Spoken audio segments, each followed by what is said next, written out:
علي ولي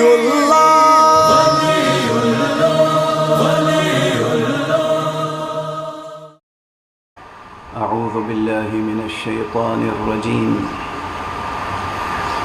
بسم الله الرحمن الرحيم.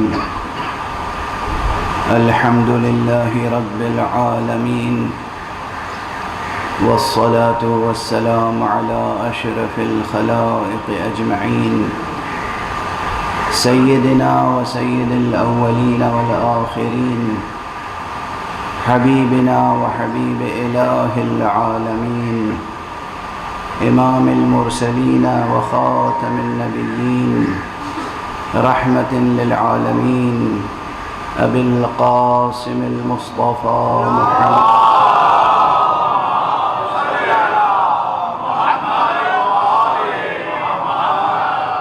وعلى أهل بيته الطيبين الطاهرين الهداة المهديين المعصومين المظلومين، واللعنة الدائمة على أعداء الحق والدين. أما بعد، فقد قال الله تعالى عز اسمه في محكم كتابه ومتقن خطابه: بسم الله الرحمن الرحيم. شهد الله أنه لا إله إلا هو والملائكة وأولو العلم قائما بالقسط، لا إله إلا هو العزيز الحكيم. صدق الله العلي العظيم.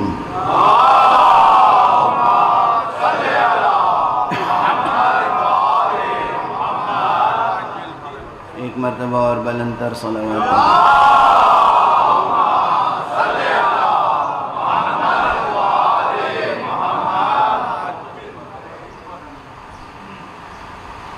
عزیزان ایمانی اور مسلمانان حسینی،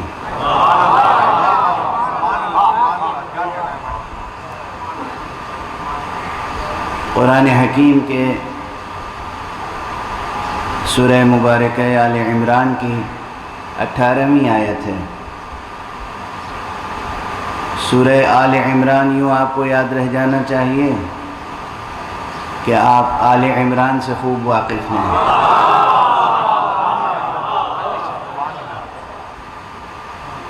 اور اس آیت کا نشان ہے، آیت کا نمبر ہے 18. یہ اس لیے یاد رہ جانا چاہیے کہ کربلا میں 18 جوانان بنی ہاشم تھے. تو یہ سورہ آل عمران کی 18ویں آیت ہے جو میں مسلسل آپ حضرات کی خدمت میں تلاوت کرنے کی سعادت حاصل کر رہا ہوں. آیت شہد اللہ، شہد اللہ انہ لا الہ الا ہو. اللہ سبحانہ و تعالی گواہی دیتا ہے کہ کوئی معبود برحق نہیں ہے سوائے اس کے. والملائکۃ، اور ملائکہ بھی گواہی دیتے ہیں کہ کوئی معبود برحق نہیں ہے سوائے اس کے. وَأُولُو الْعِلْمِ، اور جو اولو العلم ہیں.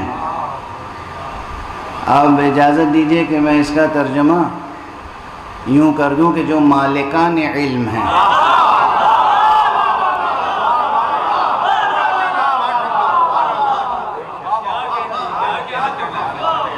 جو مالکان کشور علم ہیں، جو سروران جو سروران کشور علم ہیں، وہ بھی گواہی دیتے ہیں کہ کوئی معبود برحق نہیں ہے سوائے اسے ایک ذات برحق کے. اور یہ تمام کے تمام گواہی دینے والے، ان کی حالت یہ ہے، یہ حال یہ ہے، کیفیت یہ ہے کہ وہ گواہی دیتے ہیں عدل پر سرفراز رہتے ہوئے.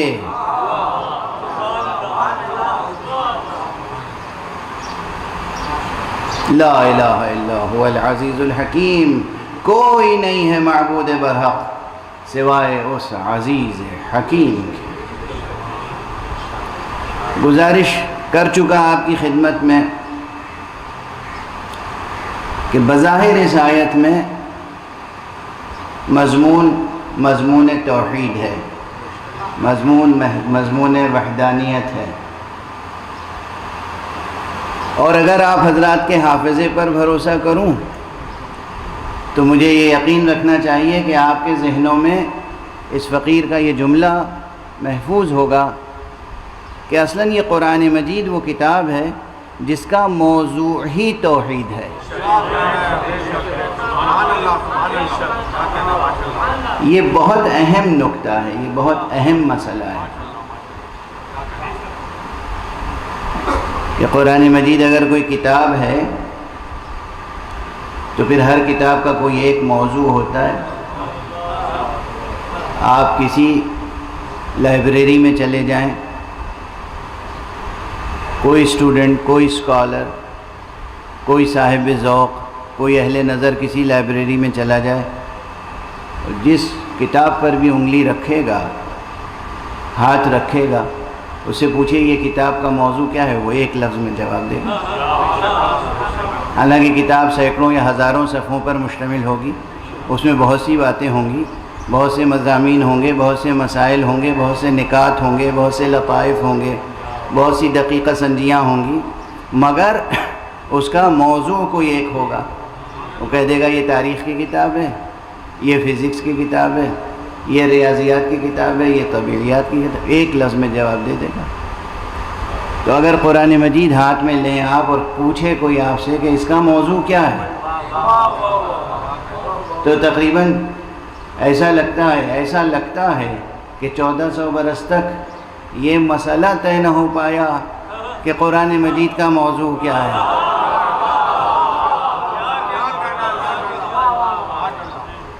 اس لیے کہ ہمارے ایک جلیل القدر عالم اور عظیم المرتبت مترجم اور مفسر جناب مولانا سید ابو الاعلیٰ مودودی رحمۃ اللہ علیہ، پروردگار ان کی روح پر رحمت نازل فرمائے اور ان کے درجات بلند فرمائے، میں دل سے ان کی قدردانی کرتا ہوں۔ عظیم عالم تھے، مخلص تھے اور خدمت گزار اسلام و قرآن تھے، خدمت گزار اسلام و اہل بیت تھے، اور انہوں نے جب تفہیم القرآن لکھی تو اس کے شروع میں مقدمے میں یہ مسئلہ اٹھایا کہ اگر قرآن مجید کوئی کتاب ہے تو پھر اس کا کوئی ایک موضوع بھی ہوگا، تو ہمیں یہ جستجو کرنی چاہیے کہ اس کا موضوع کیا ہے۔ جب میں نے یہ مقدمہ پڑھا تو حیرت میں رہ گیا کہ کیا یہ بھی جستجو کی بات ہے کہ اس کا موضوع کیا ہے۔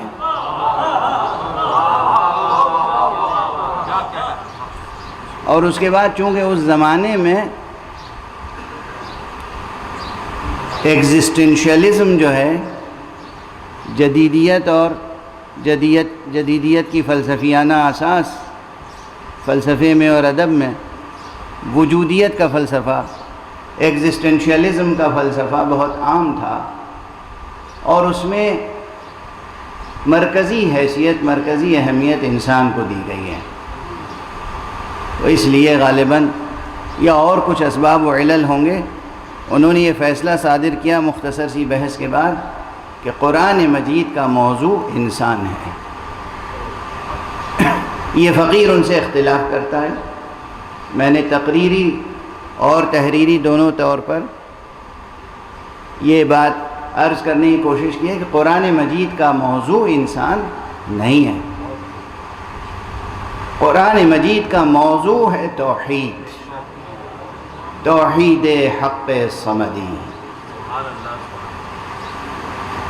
اور از اول تا آخر عرض کر چکا ہوں، اس منبر پہ بھی عرض کر چکا ہوں گا 7-8 برس پہلے، از اول تا آخر، بسم اللہ سے لے کر والناس تک قرآن مجید میں ہزاروں، لاکھوں، کروڑوں مسئلے حیات اور کائنات کے بیان ہوئے ہیں، مگر تمام مسئلے ایک ہی اساس پر، ایک ہی بنیاد پر، ایک ہی محور پر طے کیے گئے ہیں، اور وہ ہے اساس توحید۔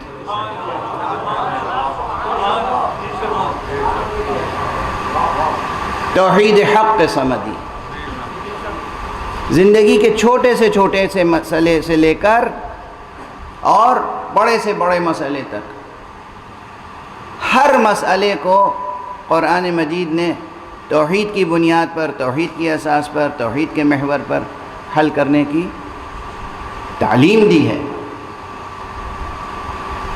تو یوں تو پورے قرآن مجید میں موضوع ہی توحید ہے، لیکن بعض مقامات پر قرآن مجید میں یہ موضوع توحید اپنی پوری آب و تاب کے ساتھ نمایاں ہوا ہے۔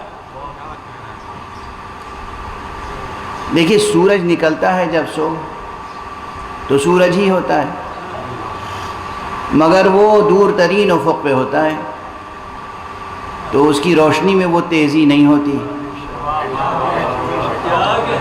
رنگ بھی ویسا نہیں ہوتا۔ جب وہ دھیرے دھیرے بلند ہوتا ہے تو پھر اس کے کرنوں کی رنگت بھی بدلتی ہے، حرارت میں بھی اضافہ ہوتا جاتا ہے، چمک میں بھی اضافہ ہوتا جاتا ہے، اور جب بالکل آپ کے سر پہ آ جاتا ہے نصف النہار، اس وقت اس سورج کی آب و تاب کچھ اور ہوتی ہے، اس کی حرارت، اس کی روشنی، اس کی تابانی، درخشندگی، تابکاری، اور پھر وہ ڈھلتا چلا جاتا ہے تو پھر شام کے وقت اس کی روشنی جو ہے وہ بالکل شفق میں بدل جاتی ہے وہی سورج، ہیں اسی سورج کی کرنیں، مگر فاصلے جب بدل جاتے ہیں، کم ہوتے ہیں اور بڑھتے ہیں تو پھر اس کی تابانی میں فرق آ جاتا ہے۔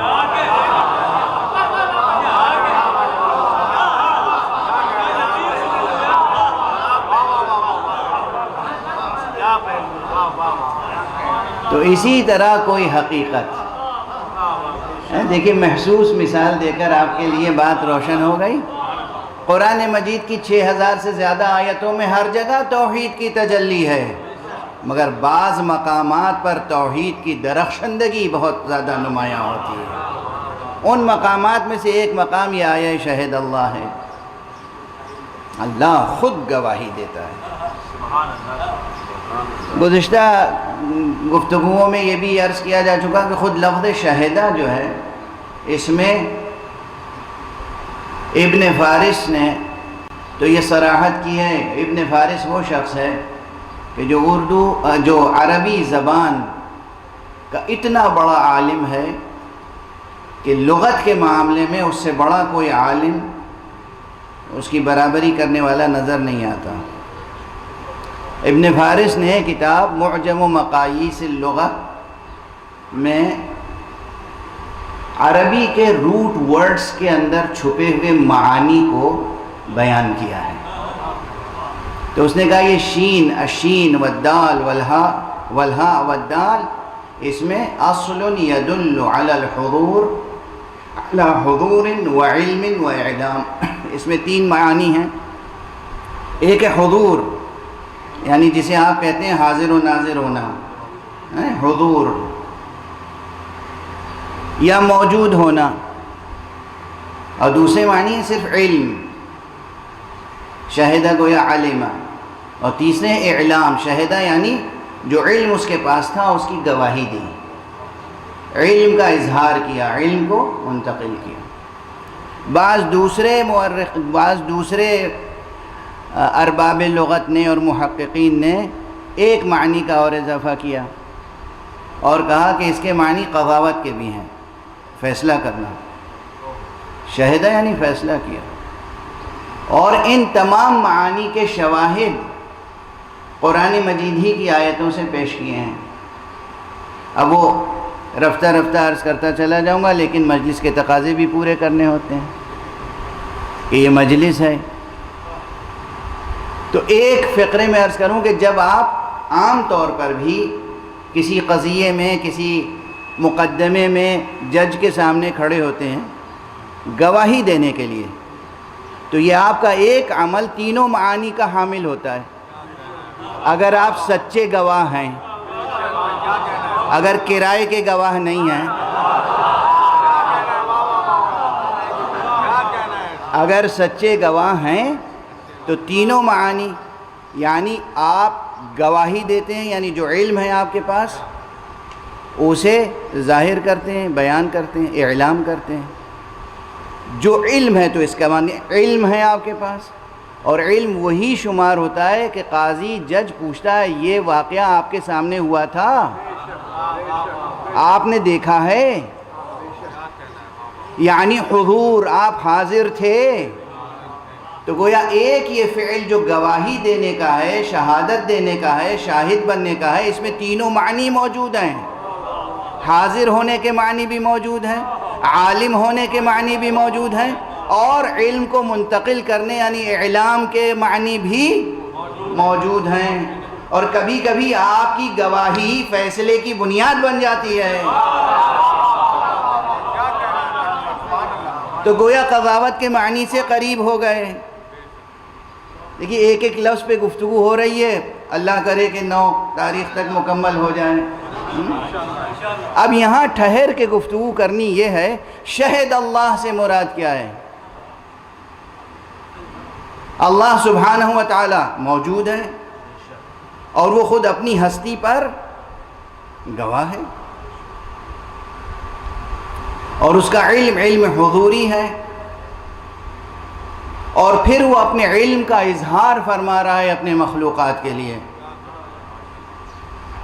اور اپنے علم کا اظہار جس طرح ممکن اور مناسب ہے مخلوقات کے لیے اس طرح سے وہ اظہار کر رہا ہے۔ یعنی جب وہ گواہی دے رہا ہے تو وہ اس انداز سے گواہی دے رہا ہے کہ جسے کہتے ہیں آفتاب آمد دلیل آفتاب۔ نصف النہار کا وقت ہو، ہنگام ہو، ساعت ہو ظہر کی، اور سورج سامنے چمک رہا ہو، تو کسی اور کو گواہی دینے کی ضرورت نہیں ہے کہ یہ سورج ہے۔ سورج خود اپنے وجود پر گواہ ہوتا ہے۔ تو پروردگار عالم کی ہستی خود اپنی ہستی پر گواہ ہے، بس ضرورت اس بات کی ہے کہ بندے کے اور ذات حق کے درمیان کوئی پردہ حائل نہ ہو، کوئی حجاب حائل نہ ہو، کوئی ابر نہ ہو، اور ان حجابات کو ہٹانے کی سعی و کوشش ہی سب کچھ ہے۔ ریاضت، سیر، سلوک، عبادت، اطاعت، جو کچھ قرآن مجید یا کوئی بھی کتاب آسمانی، کوئی بھی نبی، کوئی بھی امام، کوئی بھی ولی دعوت دیتا ہے عبادت کرو، ریاضت کرو، عبادت کرو، ریاضت کرو۔ کس لیے عبادت کرو، کس لیے ریاضت کرو؟ تاکہ جو سورج ہے اس کے اور تمہارے درمیان جو بادل ہے، جو بھی حجابات حائل ہیں، وہ حجابات برطرف ہو جائیں۔ ایک صلوات پڑھ دیجئے محمد۔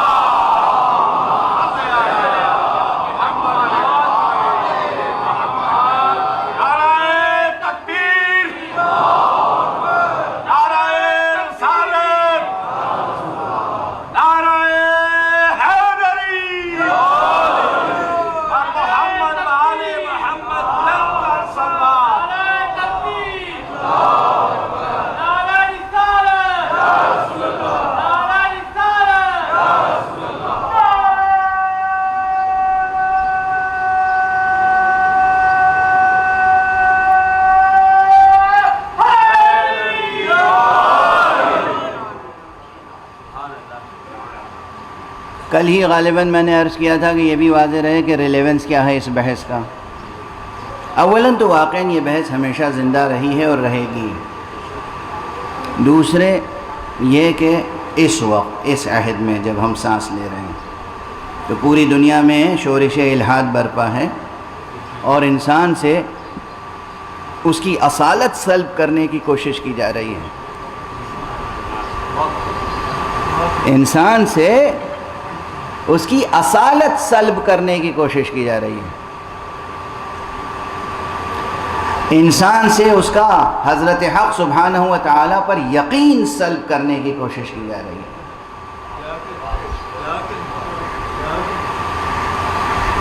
یونیورسٹیز کے نصاب ایسے ڈیزائن کیے جاتے ہیں کہ وہاں سے پڑھ کے جو بچہ نکلے ملحد ہو، وہ اللہ کا بندہ نہ رہ جائے، وہ کسی بھی سرمایہ دار کی کسی کل کا کسی مشین کا پرزہ بن کے رہ جائے۔ جو ہولسٹک اپروچ پہلے ہوا کرتی تھی تعلیم میں، وہ اب نہیں ہے۔ معاف کریں گے میرے جوانان عزیز، غور کریں گے، نظر ثانی کریں گے، دیکھیں گے کہ اکثر یہ ہوتا ہے کہ لوگوں کو پڑھا لکھا سمجھا جاتا ہے، لیکن آگے بس کیسے عرض کروں، جو کیفیت ہوتی ہے، جو تہ در تہ جہالت ہوتی ہے، وہ ایسے ہی ہوتی ہے جیسے تہ در تہ بادل ہوتے ہیں۔ ابھی کہا تھا میں نے، وہ بادل جو ہیں وہ سورج کی کرنوں کو پہنچنے نہیں دیتے، یہ جہالت بھی فطرت کی پاکی کو ابھرنے نہیں دیتی۔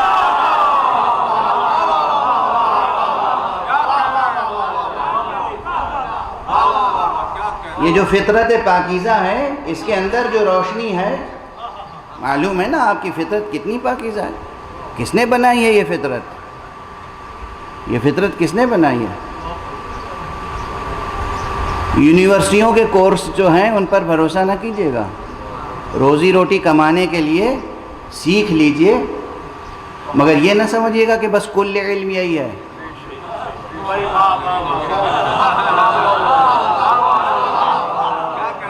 اس فقیر کی اتنی بات گرہ میں باندھ لیجئے، میری تو تحریک ہی ہے تعلیم، خوب تعلیم حاصل کیجئے، ہر میدان میں جا کے تعلیم حاصل کیجئے، یونیورسٹیز میں جو آخری ڈگریاں ہوتی ہیں وہاں تک پہنچیں آپ، لیکن آج کل کی یونیورسٹیز کے جو نصاب ہیں ان نصابوں پر بھروسہ نہ کیجئے، وہی کل علم نہیں ہے، علم اس کے علاوہ بہت کچھ ہے۔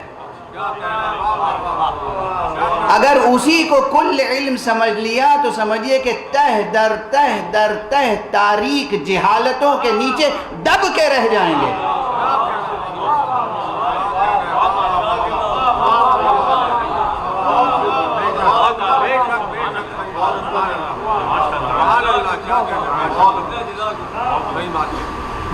یہ یاد رکھیے، جو فطرت ہے آپ کی بڑی پاکیزہ فطرت ہے، نفیس فطرت ہے۔ اب میں بعض باتیں ممبر سے عرض کرتے ہوئے زبان لکنت کرنے لگتی ہے، لیکن مجبور ہوں کہ جو جدید دنیا ہے، بڑے بڑے ماہر تعلیم بنے بیٹھے ہوئے، ماہر تعلیم کہتے تھے ہم لوگ اس کو، کہتے تھے، جس کی کوشش ہوتی تھی کہ انسانی مولود کے اندر پوشیدہ تمام فطری صلاحیتوں کو پروان چڑھانے کے لیے یہ نصاب بنائے گا، ایک ہولسٹک اپروچ کے ساتھ، کہ یہ شخصیت کے اندر جو قدرت نے صلاحیتیں خوبیاں پہلے سے ودیعت کر رکھی ہیں، اس کو وہ پروان چڑھانے کی کوشش کرے گا۔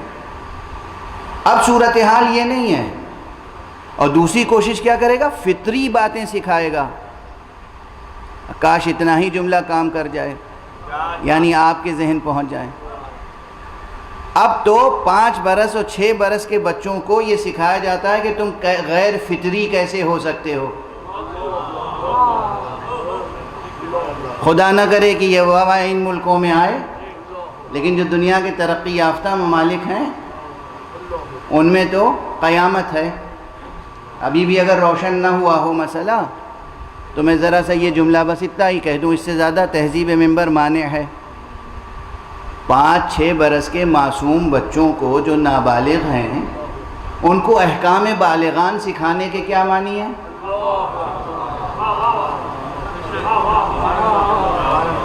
کیا معنی ہے؟ تعلیم کی خدمت ہے؟ یہ کوئی پازیٹیو انداز ہے سوچنے کا؟ یہ ماہر تعلیم ہونے کے یہ ثمرات ہیں، چائلڈ سائیکولوجی سمجھنے کے یہ ثمرات ہیں، تہذیب شناسی کے یہ تقاضے ہیں۔ ثقافت شناسی کے یہ تقاضے ہیں. یہ تعمیر انسانیت ہے یا انسانیت کی ہلاکت کے اسباب ہیں؟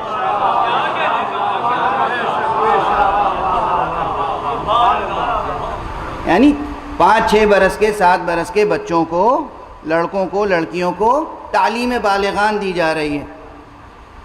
بس اس سے زیادہ تو وضاحت میں نہیں کر سکتا. اور اسے آپ تعلیم کہیں گے یا تخریب؟ اور پوری دنیا، میں لندن سے آ رہا ہوں، وہاں سب سے زیادہ مصیبت اس وقت یہ ہر شخص آتا ہے، مولانا بتائیے کیا کریں، مولانا بتائیے کیا کریں، مولانا بتائیے کیا کریں. 6 برس کا بچہ گھر پہ آتا ہے، مجھ سے یہ پوچھتا ہے بتائیے میں کیا کروں. یہ تعلیم گاہیں ہیں یا یہ دنیا کے ویسٹرن کیپٹلزم کا جو نظام ہے اس کے فاسق و فاجر و گنہگار ظالم افراد نے ہائر کر کے ایسے مفکرین کو ایسا ڈیزائن کرنا چاہا ہے تعلیم کا نصاب کہ انسانیت تباہ ہو جائے، صرف ان کے چند خانوادے رہ جائیں کرۂ ارض پر عیش کرنے کے لیے، باقی سب حشرات الارض ہیں. آپ یقین رکھیے کہ جو ویسٹرن کیپٹلزم ہے بطور خاص، اس کے آگے انسان کی کوئی حقیقت نہیں ہے. آپ کی حقیقت کتنا ہی بڑا دانشور ہو. یہ جناب ہلال نقوی صاحب تشریف فرمائے، پروردگار ان کی عمر میں اضافہ فرمائے، عمر خضر عطا فرمائے. شاعر اہل بیت ہیں، خدمت گزار مکتب اہل بیت ہیں، نقاد ہیں، ادیب ہیں، مرثیے کہے ہیں، نہ جانے کتنے بچے اب ان کے زیر تربیت ہیں. ان جیسے دانشوروں کی نظام سرمایہ داری میں کیا اہمیت ہے، کیا حقیقت ہے؟ نہ جاہل کی حقیقت ہے، نہ عالم کی حقیقت، نہ شاعر کی حقیقت ہے، نہ ادیب کی حقیقت، نہ قانون داں کی حقیقت ہے، نہ فقیہ کی حقیقت. کوئی کچھ ہو، اس کی کوئی حقیقت نہیں ہے. حشرات الارض کی طرح ہیں ان کے سامنے سب. ان کے سامنے سب سے زیادہ اہم ان کی خودی، ان کے اپنے خواہشات نفس، ان کے اپنے اسباب عیش، بس، اور کچھ نہیں. واضح ہے؟ اس نظام کے خلاف بھی اگر تنقید کی جائے تو بعض حضرات کو اچھا نہیں لگتا. اور یقین فرمائیے کہ پوری دنیا میں اس وقت جو خرابیاں ہیں وہ ان کی نحوستیں ہیں. پوری دنیا میں جہاں بھی جو دہشت گردی ہو رہی ہے، جہاں بھی جو ٹیررزم ہو رہا ہے، جہاں بھی جو فتنہ اور فساد ہو رہا ہے، وہ اس کی جڑیں جا کے ویسٹرن کیپٹلزم میں تلاش کر لیجئے آپ. میں کسی ایک ملک کو نہیں میں ملزم قرار دے رہا ہوں، اور میں کسی ایک فرد کو بھی ملزم قرار نہیں دے رہا ہوں. واضح رہے. اگر کوئی تلملا اٹھے تو وہ اپنے ضمیر کا خود جائزہ لے.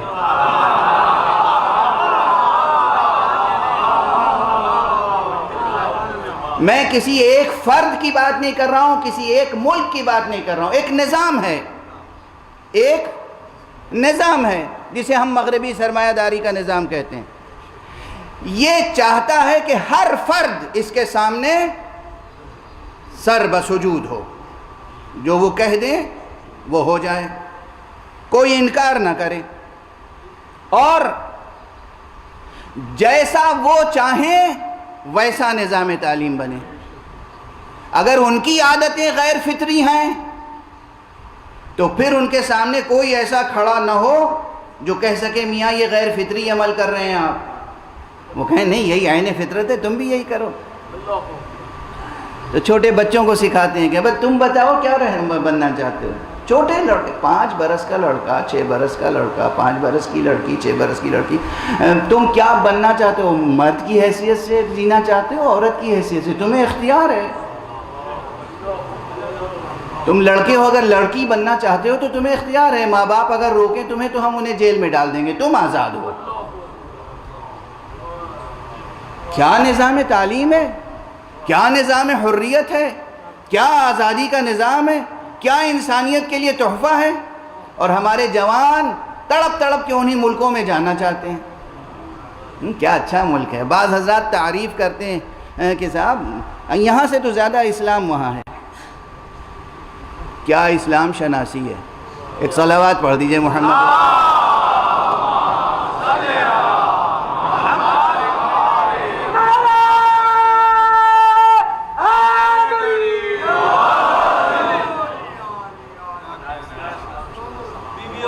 کیا اسلام شناسی ہے. اور تعجب تب ہوتا ہے، اب جانے دیجیے، یہ تعجب والی بات اس وقت نہیں ذکر کروں گا، دامن بیان کو سمیٹ لوں. اتنا کافی ہے آپ کے ذہن و ضمیر کو جھنجھوڑنے کے لیے. بتائیے کہ سرکار سید الشہداء حضرت امام ابو عبداللہ الحسین علیہ السلام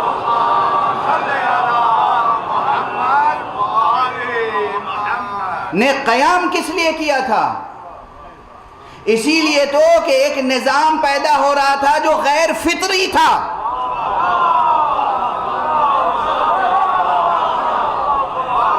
غیر عادلانہ تھا، منصفانہ نہیں تھا، آئین و اساس وحی و اخلاق نبوی پر قائم نہیں تھا، انسانی فطرت سے ٹکرانے والا تھا. اس لیے امام نے قیام کیا تھا نا. تو امام کی یاد کے صدقے میں، امام کے ذکر کے صدقے میں ہمیں یہ حق حاصل ہونا چاہیے، اور ہمارے پاس یہ جرأت ہونی چاہیے کہ ہم دنیا کے بڑے سے بڑے باطل نظام کے سامنے کم سے کم حرف اعتراض بن کے تو کھڑے ہو جائیں.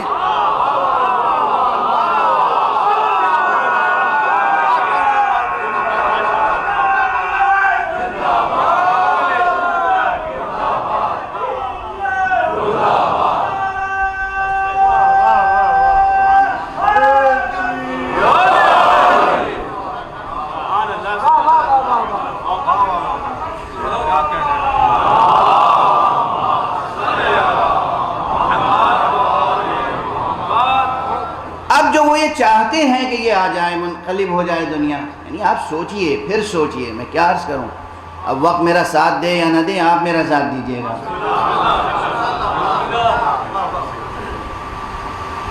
اقتصادی نظام کیسا بن رہا ہوگا دنیا کا، کس طرح سے، کس ذہانت کہوں یا شیطنت،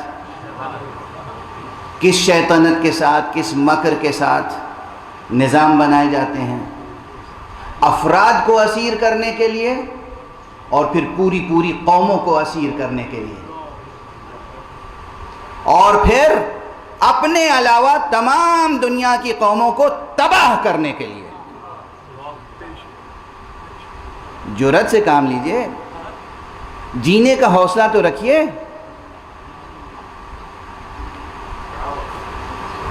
جینے کا تو حوصلہ رکھیے. زندگی رہے گی تو زندگی کی لذتیں بھی رہیں گی. لذتوں کی فکر نہ کیجئے، جینے کی فکر کیجئے.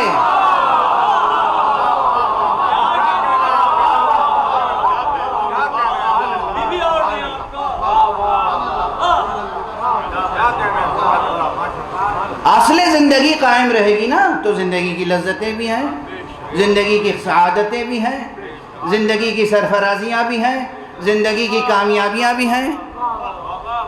سب سے پہلے لذتوں کو لے کے اپنی زندگی نہ ہار جائیے.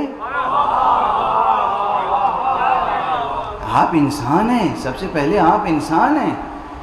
آپ انسان ہیں.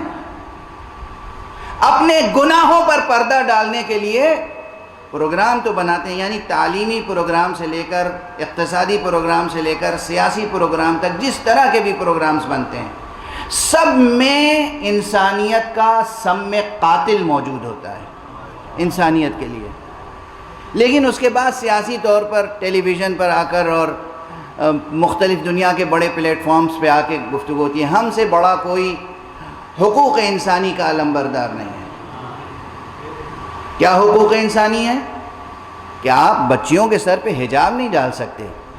واہ سبحان، یہ حقوق انسانی. حقوق انسانی، بچیوں کو حجاب نہیں پہنا سکتے. تمہیں عریاں ہونے کا حق ہے، ہمیں لباس پہننے کا حق نہیں ہے.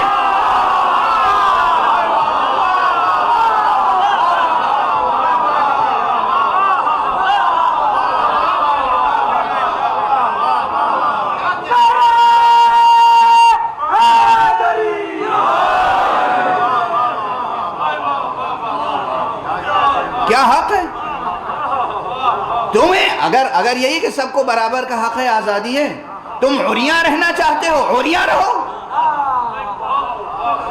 ہم لباس پہننا چاہتے ہیں تو ہمیں لباس پہننے دو۔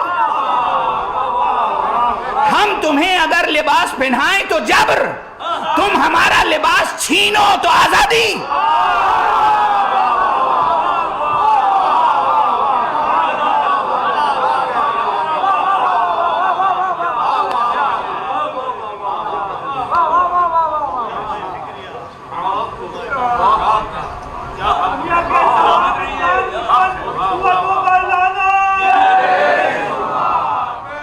لڑکیوں کا اسکارف نہیں پہن کے امتحان دے سکتی بچیاں، اسکارف پہن کے اسکول میں نہیں جا سکتی بچیاں۔ اور پھر چھوٹے بچوں، جو میں نے عرض کیا، یعنی بار بار عرض کرتے ہوئے مکروہ معلوم ہو رہا ہے، لیکن اس لیے عرض کر رہا ہوں کہ آپ حضرات کے سینوں میں یہ درد ذرا بڑھے تو صحیح، احساس بیدار تو ہو۔ 5 برس کے بچے، 6 برس کے بچوں کو تعلیم بالغان دی جا رہی ہے، اور اسکولوں پر جبراً نافذ کیا۔ اگر کوئی اسکول والا کہتا ہے بھائی ہم اپنے یہاں یہ نہیں پڑھانا چاہتے، نہیں، کیسے نہیں پڑھائیں گے آپ کا اسکول ہم بند کر دیں گے، آپ کی ڈگری، آپ کے سرٹیفکیٹ کو ہم ریکگنائز نہیں کریں گے، ہم آپ کو ایڈ نہیں دیں گے، ہم آپ کو سہولتیں نہیں فراہم کریں گے، جب تک کہ آپ اپنے بچوں کو، جب تک کہ آپ انسان کے بچوں کو حیوان نہ بنائیں۔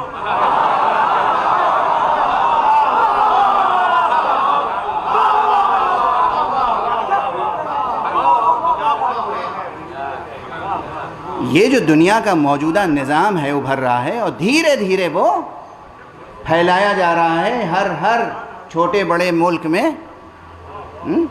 سمجھ رہے کہ کہاں سے کہاں تک بات پہنچ رہی ہے؟ بے مہار ہیں ان کے جذبات، بے مہار ہیں ان کے عزائم، بے مہار ہیں ان کے منصوبے، اور کوئی رکاوٹ نہیں ہے، صرف 2 رکاوٹیں ہیں، یا فطرت پاکیزہ انسانی، یا اس پاکیزہ فطرت انسانی کی گواہی جس چیز پہ دیتی ہے، یعنی حقیقت حق وجود صمدی، اللہ کی حقیقت۔ فطرت کو وہ بدفعلیوں اور بدعمالیوں سے مسخ کرنا چاہتے ہیں، اور خدا کی حقیقت پر یقین کو مٹا دینا چاہتے ہیں۔ کون اعتراض کرے گا؟ اعتراض کون کرے گا؟ ظاہر ہے وہ لوگ اعتراض کریں گے جن میں ریلیجس سینٹیمنٹس ہوں گے، اس لیے پہلے ریلیجن کا مذاق اڑاؤ، بتاؤ کہ میاں یہ مذہب کیا ہے، خدا کیا ہے؟ There is no God, just enjoy your life۔ کوئی نہیں ہے خدا۔ یہ باقاعدہ اس کے بینرز لگا کے اشتہار کیے جاتے ہیں۔ کیوں؟ اس لیے کہ لیکن یہ ناکام ہوں گے انشاءاللہ۔ کیوں؟ تاریخ ہے، ہمیشہ جتنا بھی کوئی طاغوت وقت، کوئی سرکش، کوئی ظالم، کوئی فاسق، کوئی فاجر، جتنا بھی بلند ہو جائے، جتنا بھی بڑھ جائے، جتنا بھی مضبوط ہو جائے، اس کا لشکر جتنا بڑا ہو، اس کا خزانہ جتنا بڑا ہو، فرعون بن جائے، نمرود بن جائے، حامان بن جائے، شداد بن جائے، مگر وہ کسی ایک موسیٰ سے، کسی ایک ابراہیم سے، کسی ایک محمد سے، کسی ایک حسین سے ہار کے رہے۔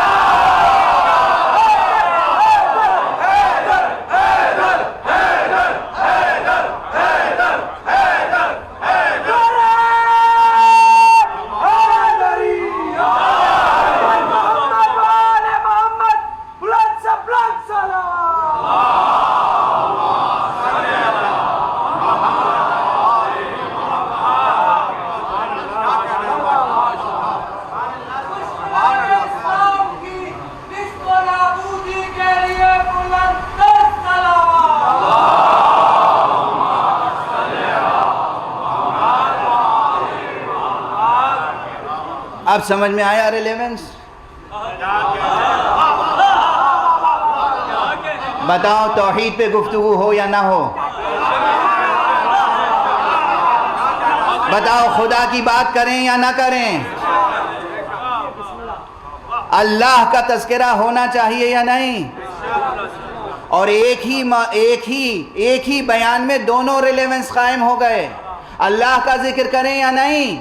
اور بتاؤ حسین کا ذکر کریں یا نہیں؟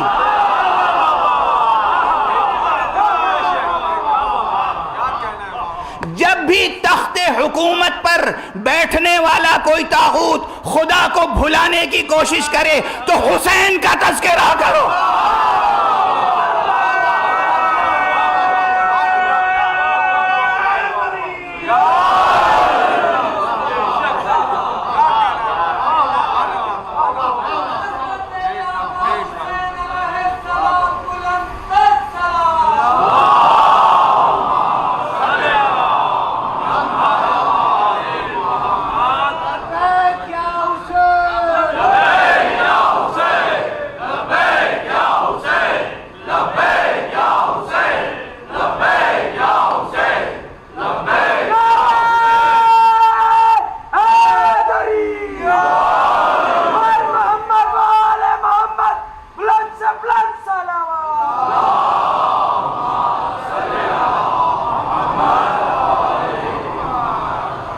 یہ ہے ریلیونس. اللہ ایک زندہ حقیقت ہے. حقیقت میں وہی زندہ رہے گا جو اس زندہ حقیقت سے وابستہ رہے گا. جو اس زندہ حقیقت سے اپنا رشتہ توڑ لے گا وہ زندہ بھی رہے گا تو مردوں کی طرح چلتی پھرتی لاشیں ہوں گی، زندہ افراد بشر نہ ہوں گے. اللہ ایک زندہ حقیقت ہے. اسے محسوس کرو، اسے درک کرو، اس کو اپنے دل میں بساؤ، اس کو اپنی آنکھوں میں بساؤ. یہ واحد نامرئی شے ہے جو آنکھوں میں بسی رہتی ہے. وہ ہے نامرئی مگر آنکھوں میں بسی رہتی ہے. یہ حقیقت. شہد اللہ، اللہ خود اپنی ہستی پہ گواہ ہے. اور کس طرح گواہ ہے؟ تذکرہ کر دوں، کل پوری روایت نہیں ہو سکی تھی تو اس وقت مکمل کر دوں کہ اس آیت کریمہ کی شان نزول میں یہ ذکر کیا ہے مختلف مفسرین نے، اور مفسر قرطبی نے بطور خاص، اور اگر میرا حافظہ غلطی نہیں کر رہا ہے تو مفسر آلوسی نے بھی اس کا تذکرہ کیا ہے، اور مفسرین نے بھی کیا ہے کہ شام سے 2 یہودی عالم آئے، مدینے پہنچے تو مدینے کے در و دیوار دیکھ کر، مدینے کی عمارتیں اور مدینے کے کھنڈر دیکھ کر انہوں نے ایک دوسرے سے کہا کہ یہ نبی خاتم کا، نبی آخر الزمان کا شہر نہیں لگتا؟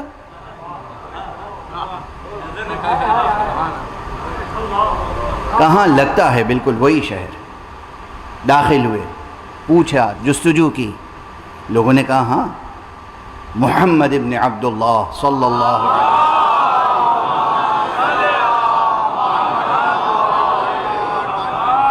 ہیں، موجود ہیں، مدینے میں تشریف رکھتے ہیں. کہاں ہیں؟ مسجد النبی میں ہیں. مسجد تک رہنمائی کی گئی، مسجد میں آئے، اور آنے کے بعد انہوں نے سوال کیا کہ سب سے بڑی گواہی آپ کے پاس کون سی گواہی ہے؟ آپ کی کتاب میں سب سے بڑی گواہی کون سی ہے؟ اس وقت یہ آیت نازل ہوئی. اے رسول، ان کے سامنے کہہ دیجئے شہد اللہ انہ لا الہ الا ہو والملائکۃ واولو العلم قائما بالقسط لا الہ الا هو العزیز الحکیم.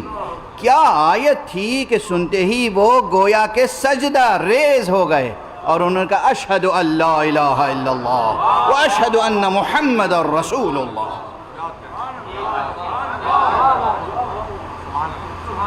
بڑی عظیم الشان شان نزول بھی ہے، بڑی جامعیت ہے. میں نے کل عرض کیا تھا نا، خط گلزار میں کلک مشیت نے پورا قصیدہ توحید لکھ دیا ہے. اللہ گواہی دیتا ہے. ابھی بات ظاہر ہے کہ جاری رہے گی، وقت گزر گیا. آیتوں کی قرأت کیسے کی جائے، اس کے اندر چھپے ہوئے معانی مزید کیسے پڑھے جائیں. میں نے وعدہ کیا تھا آپ سے کہ آج ایک مثال قرآنی پیش کروں گا جس سے معلوم ہوگا کہ پچھلی کتابوں میں ہمارے پیغمبر کا تذکرہ کیسے تھا. کل میں نے وعدہ غالباً کیا تھا بک آف جینیسس جیسے اناجیل میں ہے وہ تو تھی نہیں، اس میں پیغمبر کا اس طرح سے تذکرہ تو تھا نہیں کہ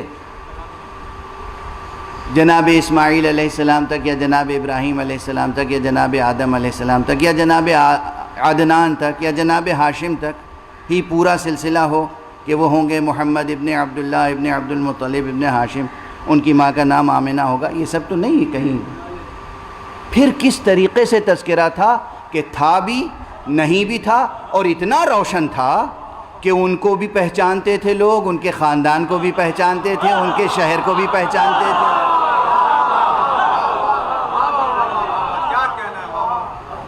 یہ ہے یا نہیں اہم بحث؟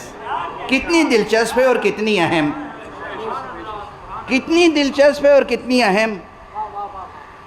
اب قرآن مجید میں جس طریقے سے پہلے کتابوں میں کیوں کھل کے نام کیوں نہیں لیا جا سکتا تھا؟ خاندان کا، بنی ہاشم سے ہوں گے، عبداللہ کے بیٹے ہوں گے، محمد ان کا نام ہوگا، دوسرا نام ان کا احمد ہوگا، اور باقی ان کی تمام تفصیلات۔ اس لیے کہ علم دینے کا سلیقہ بھی عالم کے پاس ہونا چاہیے۔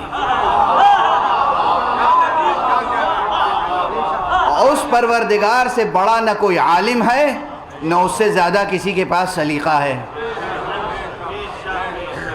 ابھی نظام تعلیم پر گفتگو ہو رہی تھی، ایک جملہ اور اس ضمن میں کہہ دوں یہاں پر کہ ہمارے بزرگ علماء، پرانے علماء ہر ایک کو شاگرد نہیں بناتے تھے،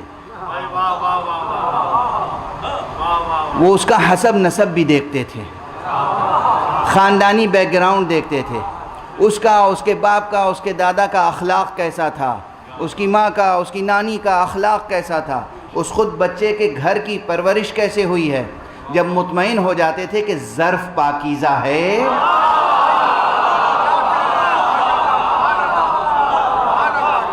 تو پھر بادئ ناب علم اس میں انڈیل دیتے تھے۔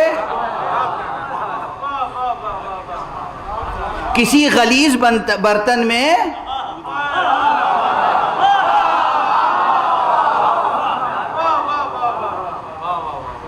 نفیس سے نفیس شربت بھی پھر نوشیدنی نہیں رہ جاتا، زہر ہو جاتا ہے۔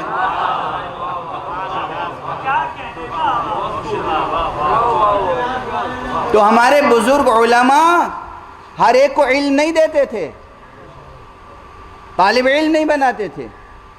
یہ نہیں کہ وہ کوئی جاگیرداری تھی، جاگیردارانہ ذہن نہیں تھا، دونوں میں فرق ہے۔ زر، زن، زمین، دنیا، مال دنیا، اس کو جاگیر بنانا جاگیرداری ہے، علم کو اس کے اہل تک منتقل کرنا امانت داری ہے۔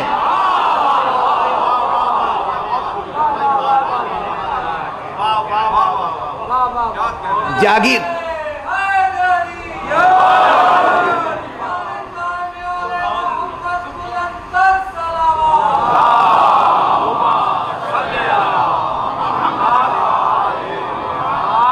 یاد رکھیے گا، اگر اہل کے پاس علم ہوگا تو وہ معاشرے کے لیے سود مند ہوگا، وہ پورے معاشرے کے لیے سبب رحمت و برکت و سعادت ہوگا، سبب وحدت و اتحاد ہوگا، سبب امن و سکون ہوگا۔ اور اگر کسی کم ظرف کے پاس علم ہوگا تو وہی فتنہ پردازی کرے گا، وہی تفرقے پیدا کرے گا، وہی حزبیت پیدا کرے گا، وہی انتشار پیدا کرے گا، وہی فتنہ و فساد کا سبب ہوگا۔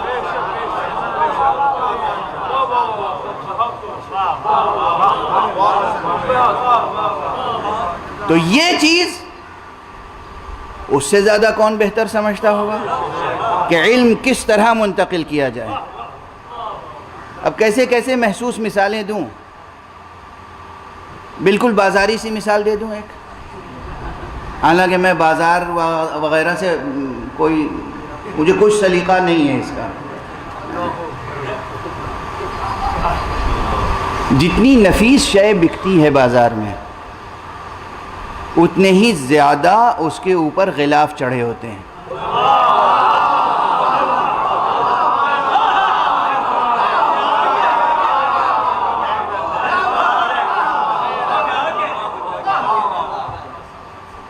آپ بہترین سے بہترین عطر لینے چلے جائیے مثلا، اتنا بڑا ڈبہ نظر آئے گا پہلے،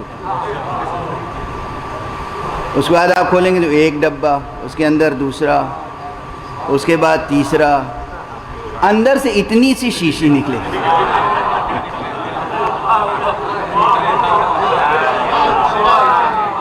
وہ اتنی سی شیشی ایسی ہوگی کہ اس کا اتنا سا عطر لگائیے گا تو وہاں تک خوشبو جائے گی.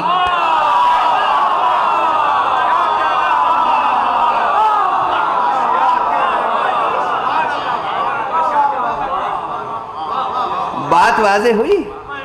اسی لیے بیان میں اتنے غلاف ہوتے ہیں وحی کے کہ جو جوہر علم ہے اہل تک جائے تاکہ روشنی پھیلے. صلوات پڑھ دیجئے محمد.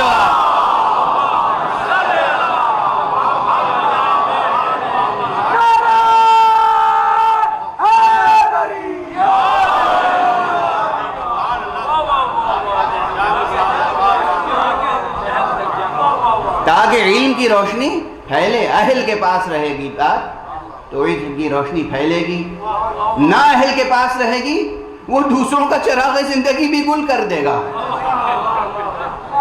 روشنی کیا پھیلائے گا، اور نتیجتاً اپنا مستقبل بھی تاریک کر لے گا.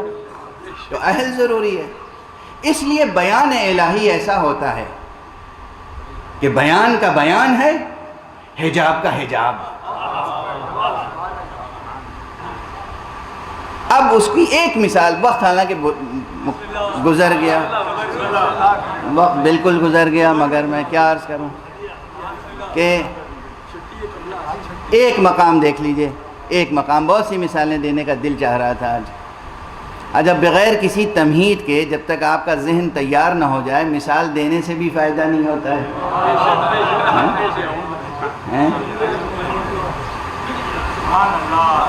زمین پر ہل نہ چلایا جائے اور بیج ڈال دیا جائے تو بیج ختم ہو جاتا ہے، مر جاتا ہے.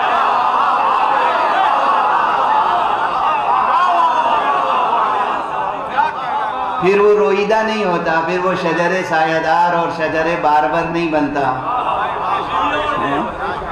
اس لیے پہلے ضروری ہے کہ زمین پر ہل چلایا جائے اور پھر اس کی مٹی کو نرم کیا جائے، پھر اس پہ تھوڑا سا پانی کا چھڑکاؤ کیا جائے، پھر اس میں بیج ڈالا جائے، پھر بات برابر کی جائے تاکہ وہ شجر سایہ دار اور شجر بارور بنے. تو اب اتنی بات اگر سمجھ میں آ گئی تو دیکھیے کہ اگر کہیں کسی کتاب میں لکھا ہو کہ بھئی وہ لوگ وہ ہوں گے جنہیں تم دیکھو گے کہ ہر وقت رکوع اور سجدہ کرنے والے ہوں گے اور ان کی پیشانیوں پر سجدے کا نشان بنا ہوا ہوگا، اور یہ کہہ کے خاموش ہو جائے، تو اس عبارت سے آپ کیا سمجھیں گے؟ کس کے بارے میں ہے یہ کس کے بارے میں؟ وہ لوگ ایسے ہوں گے کہ جیسے زمین میں کوئی دانہ بویا گیا ہو اور اس سے نرم نازک چھوٹا سا اخوا پھوٹے، پھر وہ بڑھے، پھر وہ مضبوط ہو، پھر وہ بارور ہو، ایسا کہ بونے والے زارے خوش ہوں اور منکران نعمت الہی غیظ و غضب کا شکار ہو جائیں اور چپ ہو جائے. اس سے کیا سمجھ میں آئے گا؟ ہماری آپ کی کیا سمجھ میں آیا؟ کس کا تذکرہ ہے یہ؟ دنیا کی ہر قوم میں، ہر ملت میں، ہر قبیلے میں، ہر مسلک میں کچھ لوگ ایسے مل جائیں گے جس کے ماتھے پر نشان ہوگا.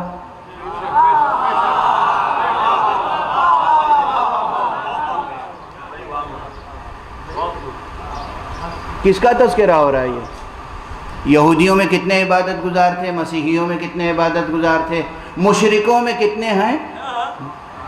بتوں کے سامنے سے ہی ماتھا تو ٹیکتے ہیں. اب صرف یہ بیان، اس میں کچھ نہیں ہے، نہ نام، نہ حسب، نہ نسب، نہ وطن، کچھ نہیں. کیا ہوا یہ تذکرہ؟ نص ہے، بیان ہے، دلیل ہے، کیا ہے یہ؟ تو کچھ نہیں، تو مبہم سا بیان ہے. قرآن کیا کہتا ہے؟ بسم اللہ الرحمن الرحیم، محمد الرسول اللہ والذین معه اشداء علی الکفار رحماء بینہم تراہم رکعا سجدا یبتغون فضلا من اللہ ورضوانا وفضلا، یبتغون رضوان، ایک صلوات پڑھ دیجئے محمد،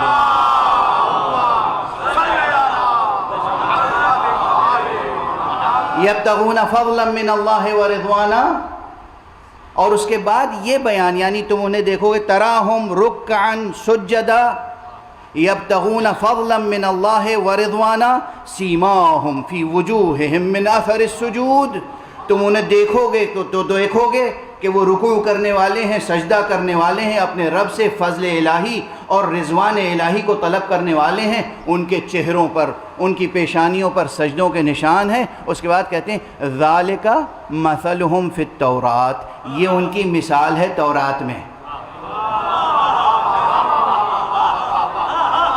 قرآن خود بتا رہا ہے یہ تورات میں جو بیان کیا ہے ہم نے کہ تم دیکھو گے ایک ایسا گروہ جو رکوع کرنے والا ہوگا، سجدہ کرنے والا ہوگا، پروردگار سے فضل الہی اور رضوان الہی طلب کرنے والا ہوگا، اور پروردگار سے، اور ان کے چہرے ایسے ہوں گے کہ جو سجدوں کے نشان سجے ہوئے ہوں گے ان پر۔ یہ دراصل تذکرہ محمد اور ان کے ساتھیوں کا ہے،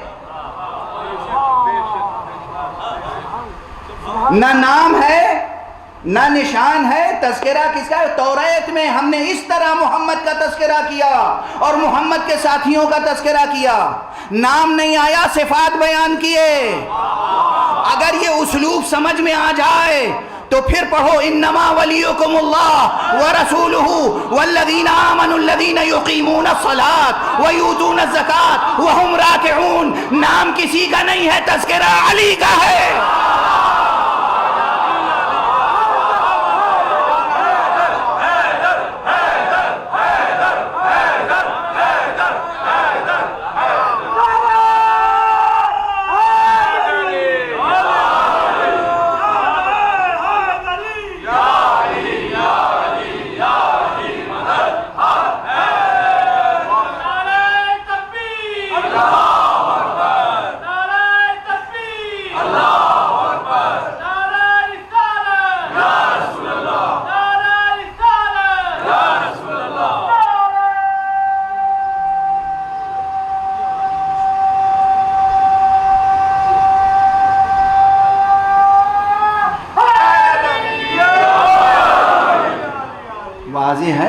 عبارت کو عبارت سے ملا لیجئے، کردار کو کردار سے ملا لیجئے، پھر نام کو نام سے ملا لیجئے گا۔ خود خدا کہہ رہا ہے، ارشاد فرمایا کہ ہم نے یہ مثال دی ہے کس کی؟ محمد رسول اللہ والذین معہ، محمد اپنے پیغمبر کی اور جو لوگ ان کے ساتھ رہنے ساتھی ہیں ان کی مثال کیا ہے؟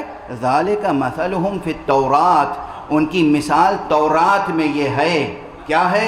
تراہم رکعا سجدا یبتغون فضلا من اللہ ورضوانا سیماہم فی وجوہہم من اثر السجود، تم دیکھو گے وہ رکوع کرنے والے ہیں، وہ سجدہ کرنے والے ہیں، خدا سے دعا کرنے والے ہیں، فضل و رضوان الہی طلب کرنے والے ہیں، اور ان کی پیشانیوں پہ سجدوں کے نشان ہیں۔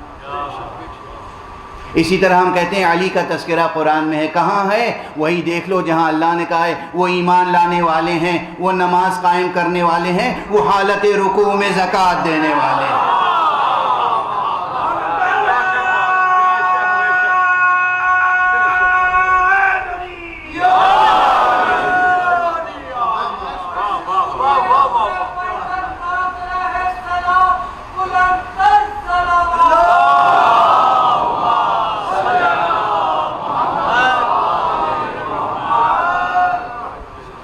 Methodology of reading religious texts یا methodology of reading of divine revelations، اللہ سبحانہ و تعالیٰ کی طرف سے نازل ہونے والی آیتوں اور کتابوں کے پڑھنے کی ایک میتھوڈولوجی ہے، کس طریقے سے پڑھا جائے، کس طریقے سے سادہ لفظوں میں، عام لفظوں میں خاص باتیں ہیں لکھی ہوئی ہیں، عام لفظوں میں خاص باتیں لکھی ہوئی ہیں۔ بتائے گا کون؟ اب بتائے گا کون؟ کوئی عام آدمی نہیں بتائے گا، اسی لیے خود پیغمبر اکرم صلی اللہ علیہ وآلہ وسلم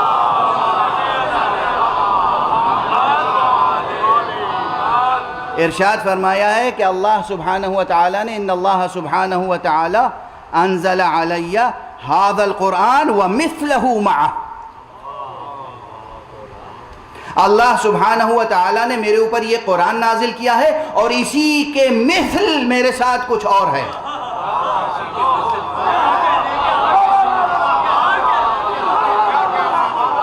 مثل قرآن بھی وہیں سے نازل ہوا ہے۔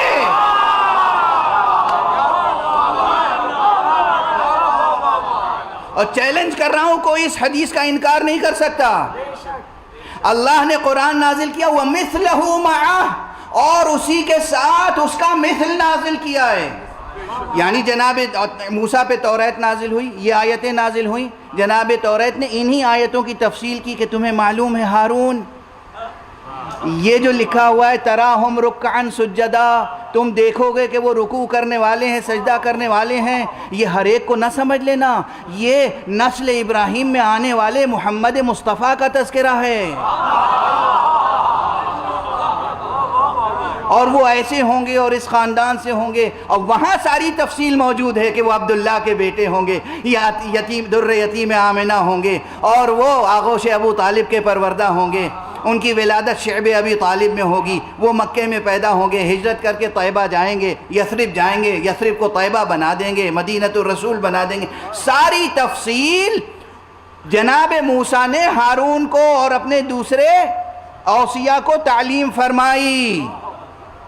اگر تعلیم نہیں فرمائی تو باقی یہودی علماء کے پاس اتنا علم کہاں سے آیا کہ مدینہ دیکھ کے پہچان لے یہ نبی آخر الزمان کا شہر ہے۔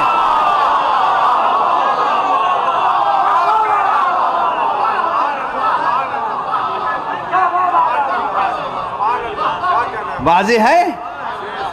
اسی طریقے سے قرآن مجید میں اور بھی مقامات ہیں، پانی کا تذکرہ بہت ہے قرآن میں، کنووں کا تذکرہ بہت ہے قرآن میں، تالابوں کا تذکرہ قرآن میں ہے، بہت سی چیزوں کا تذکرہ ہے، مگر ایک آیت اب اور اجازت دے دیجئے۔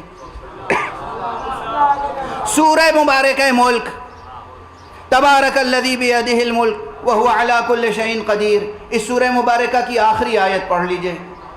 أَرَأَيْتُمْ إِنْ أَصْبَحَ مَاؤُكُمْ غَوْرًا فَمَنْ يَأْتِيكُمْ بِمَاءٍ مَّعِينٍ، کیا تم نے غور کیا ہے کہ جب تمہارا آب زلال، جب پانی زمین میں جذب ہو جائے گا، غائب ہو جائے گا، تو دوبارہ کون پانی کو ظاہر کرے گا؟ عام آدمی کیا سمجھے گا؟ پانی کا تذکرہ ہے، پانی کے ختم ہو جانے کا تذکرہ ہے، دوبارہ پانی کے پیدا ہونے کا تذکرہ ہے، اور جب معصوم تشریح کرے گا کہے گا یہ عام پانی نہیں ہے، یہ سلسلہ رشد و ہدایت سے آخری امام کا تذکرہ ہے، کہ تم نے تذکرہ کیا ہے جب وہ پردہ غیب میں ہوگا تو ایک طویل مدت کے بعد پھر کون ہے جو اسے ظاہر کر کے سامنے لا؟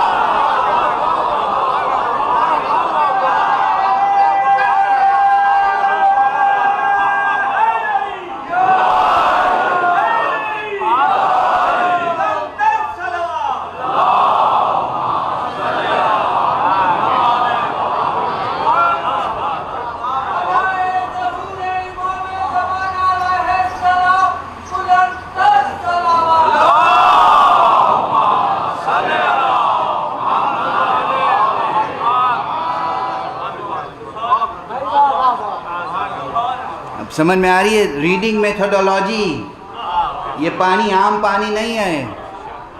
أَرَأَيْتُمْ إِنْ أَصْبَحَ مَاؤُكُمْ غَوْرًا، کیا تم نے غور کیا ہے، سوچا ہے، دیکھا ہے؟ دیکھا ہے بمعنی غور کیا ہے۔ أَرَأَيْتُمْ، کیا تم نے سوچا ہے؟ کیا سوچا ہے؟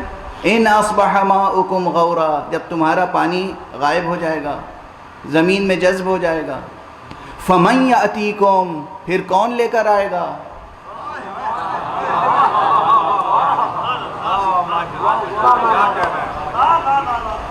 لفظ عام ہے، معنی خاص، وہاں بھی لفظ عام ہے، معنی خاص۔ جس بالکل جس اسلوب سے توریت میں اللہ نے محمد اور ان کے ساتھیوں کا تذکرہ کیا صلی اللہ علیہ وآلہ وسلم، اسی اسلوب سے پہلے امام کا تذکرہ ہے اور ایک نہیں ایک سے زیادہ مقامات پر، بالکل اسی اسلوب سے آخری امام کا تذکرہ ہے اور ایک نہیں ایک سے زیادہ مقامات پر۔ ایک صلوات پڑھ دیجئے محمد۔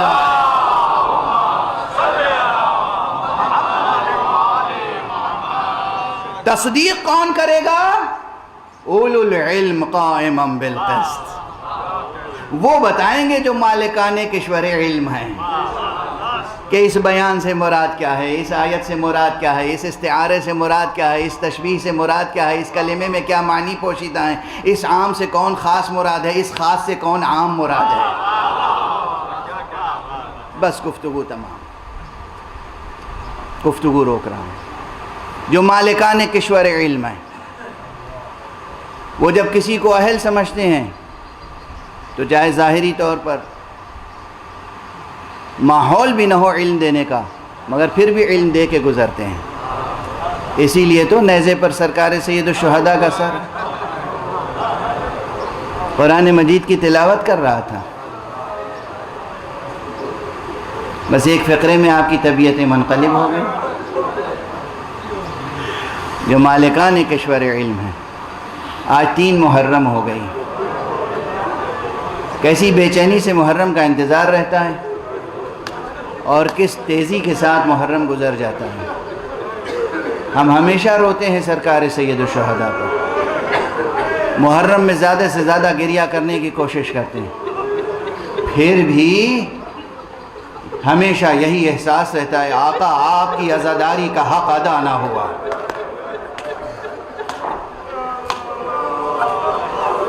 یہ کیا کہ ہماری آنکھوں سے آنسو بہہ گئے اور ابھی رگوں میں خون باقی ہے؟ یہ کون سی عزاداری ہوئی؟ آقا ہم نادم ہیں، آقا ہم شرمسار ہیں، آقا ہم سے آپ کی عزاداری کا حق ادا نہیں ہو سکتا۔ جو آپ نے قربانیاں دی ہیں، جو آپ کے اہل بیت نے قربانیاں دی ہیں، جو آپ کے اصحاب نے قربانیاں دی ہیں، آج 3 محرم ہے، عموماً اصحاب باوفا کا تذکرہ ہوتا ہے، وقت کافی گزر چکا ہے، اس لیے بس 2-3 جملوں میں ایک جانثار کا تذکرہ کر دوں۔ یہ جانثار کوفے کے رہنے والے ہیں مگر کتابوں میں ہے کہ صحابی رسول بھی ہیں، بعض نے تصریح کی ہے کہ صحابہ میں سے ہیں، اور بزرگ سن و سال کے مالک، ایسے بزرگ ہیں کہ کمر جھکی ہوئی ہے، آنکھوں کے پپوٹے آنکھوں پہ لٹک آئے ہیں، نظر نہیں آتا کچھ، لیکن نہ جانے کب سے یہ کوفے سے نکل کے کربلا آ کے خیمہ ڈال کے وہیں رہ رہے ہیں، کیونکہ انہوں نے اپنے کانوں سے رسول کو یہ کہتے ہوئے سنا تھا کہ دیکھو میرا یہ بیٹا حسین سرزمین کربلا پہ قتل کیا جائے گا، تم میں سے جو اس وقت باقی رہ جائے اس کی نصرت میں بخل نہ کرے، اس لیے یہ آ کے وہاں رہ رہے ہیں خیمہ ایک چھوٹا سا ڈال کے۔ اور اس کے بعد جب روز عاشورہ آیا تو یہ ایک نیزہ لے کر، ایک شمشیر لے کر، ایک رومال لے کر، ایک کمربند لے کر آقا حسین کے اصحاب میں شامل ہو گئے اور ساتھیوں سے کہا، اپنا تعارف کرایا اور کہا کہ دیکھو یہ نیزہ ہے نا، اس نیزے کو میری پیٹھ سے لگا کے میری کمر اور میرے سینے کو اس نیزے سے باندھ دو تاکہ میں سیدھا ہو کے کھڑا ہو سکوں۔ یہ رومال لو، یہ میرے پپوٹے اوپر اٹھا کے باندھ دو مضبوطی سے تاکہ میں دیکھ سکوں۔ اور اس طرح آمادہ ہو کر ہاتھ میں تلوار لے کر آقا حسین کی بارگاہ میں آ گئے۔ انس ابن حارث کاہلی، اور آگے کہا یا ابا عبداللہ یا ابن رسول اللہ، رسول خدا کے فرزند اجازت ہے کہ میں آپ کے لیے جہاد کروں، آپ کے اوپر جان نثار کروں؟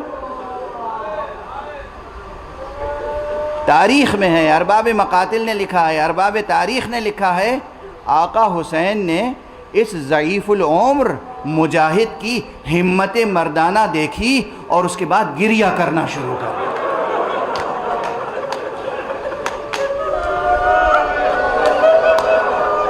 حسین جس زندہ شہید پر گریہ کر رہے ہوں، ان کا فرط ایمانی، ان کا فرط جہاد، جذبہ جہاد، فرط جذبہ جہاد دیکھ کر آقا کی آنکھوں میں آنسو آ جائیں، کیا مرتبہ ہوگا اس کو۔ دیکھا، دعائیں دیں اور کہا بسم اللہ، قربانیوں کی راہ کھلی ہوئی ہے، جہاد کا راستہ کھلا ہوا ہے، بسم اللہ۔ امام کی دستبوسی کر کے اجازت لی، میدان میں گئے، اور اس پیری میں بھی، اس بڑھاپے میں بھی وہ بے پناہ جنگ کی ہے کہ نہ جانے کتنے دشمنوں کو تہ تیغ کیا، لیکن کب تک جنگ کرتے، کب تک جہاد کرتے؟ اس لیے کہ دشمنوں کا طریقہ تھا آنے والے مجاہدوں کو چاروں طرف سے گھیر لیں اور اس کے بعد ان پر ہر طرف سے وار کریں۔ اسی طرح اس بوڑھے مجاہد صحابی پیغمبر کے ساتھ بھی ہوا، اور پھر جب زخموں سے چور ہو کے یہ زمین پر گر رہے تھے، پھر ایک مرتبہ خیمے کی طرف دیکھا، سرکار سید الشہداء کو آواز دی، السلام علیک یا ابا عبداللہ، فرزند رسول آپ پر سلام ہو، گواہی دے دیجئے گا، نانا کو بتا دیجئے گا، میں نے وصیت پیغمبر پر عمل کیا ہے، میں نے وصیت پوری کر دی، میں نے عمل کیا ہے، آپ گواہی دیجئے گا۔ وہاں سرکار سید الشہداء کے ہاتھ بلند ہو گئے دعا کے لیے، پروردگار تیری قربانی کو قبول فرمائے، اے میرے نانا کے وفادار صحابی، تو نے حق وفا ادا کر دیا، انا للہ و انا الیہ راجعون، رضا بقضائہ و تسلیما لامرہ۔ پروردگار ہمیں علوم قرآن اور معارف اہل بیت سے آشنا فرما۔ پروردگار مالک معبود ملت اسلامیہ کو ایک رشتہ وحدت میں پرو دے، پالنے والے پروردگار ہمیں بھی اس قابل بنا دے کہ ہم تیری راہ میں، آقا حسین کی راہ میں کوئی قربانی پیش کر سکیں۔ معبود پروردگار ہمارے جوانوں میں